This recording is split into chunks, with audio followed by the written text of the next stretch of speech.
Out of every JoJo's Bizarre Adventure Stardust Crusader episode I have currently watched, I personally believe this is my favorite episode by far, for multiple reasons. For one reason in particular is that it reminds me of Freddy Krueger.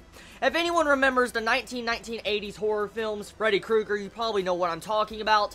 This right here, this episode, brought back those memories of my childhood when I used to watch those creepy fucking horror shows when I was like 5 or 7, and I'm like, oh my god, this is really creepy, because I felt like the entire creepy horror factor of this episode was magnified when I saw a link to Freddy Krueger. Now, I don't know if the writer of JoJo's Bizarre Adventure purposely did this, like, for instance, did, like, something like this that looks like Freddy Krueger, because I know for a fact there's a lot of music bands and stuff like that from the 80s and 90s from, you know, the past, so I'm guessing this might be a direct reference to Freddy Krueger. Now, even if it's not, it still reminds me of it, and the episode overall is just fucking wacky. Out of everything I have seen from each individual episode of Stardust Crusaders, or even before that, this is the creepiest, because, for one thing, it starts off right with a fucking dog getting his head chopped into with a freaking scythe. I'm like, what the hell?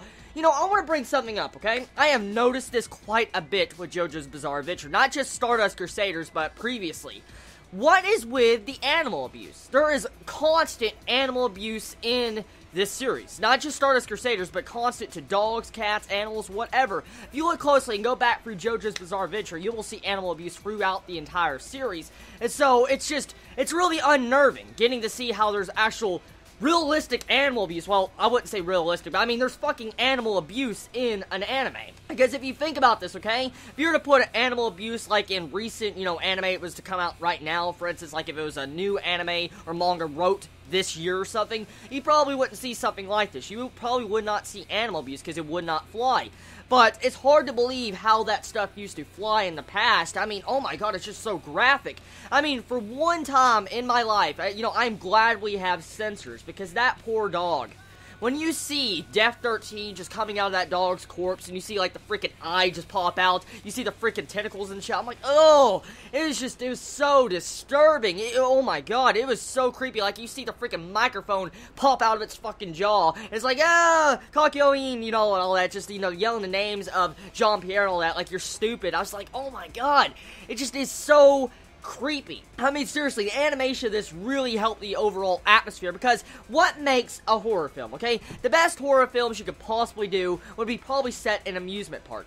And then you have to have a clown if you want more creepiness, and it has to take place in the dreams. And you have to have dead animals. And this episode featured all that. You had a fucking stand clown, you had a clown with a freaking reaper scythe, you had a dead animal, and then you have grotesque things coming out of the animal, and then to top it all off, you have eyeballs coming out of this stand and going inside of Kakyoin's throat. Oh, this is a very, very disturbing episode out of everything I've seen. I mean, I thought the maggots and the bugs and the eggs on the people's faces were disturbing. This is worse. I like it. I fucking like it. I really do like it. This is by far my favorite episode, but holy hell.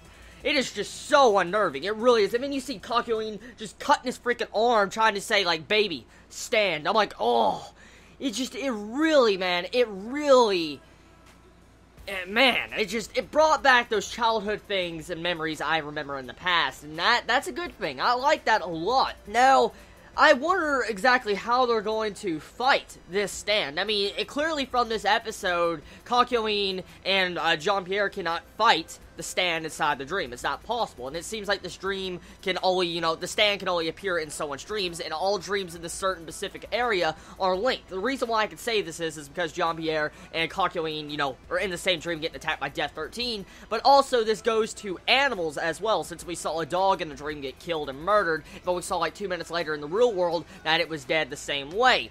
And so clearly all dreams are connected in a certain radius. We don't know how long the radius is, but it's a really powerful stand. If you think about it, I think this is the strongest stand I have clearly seen from this series, because you think about it. You have a baby. You have a freaking baby that literally looks innocent. An innocent little baby that shits itself, literally shits itself, and would you think that's a stand user working for Dio? Think about that for a second. Logically thinking about it, you wouldn't. So, you have this, one of the strongest stands I've seen being used by a baby. And this baby, since, you know, it looks so weak and helpless, you wouldn't think it's a stand user. And so, it's a perfect cover for an ability like this, like Death 13.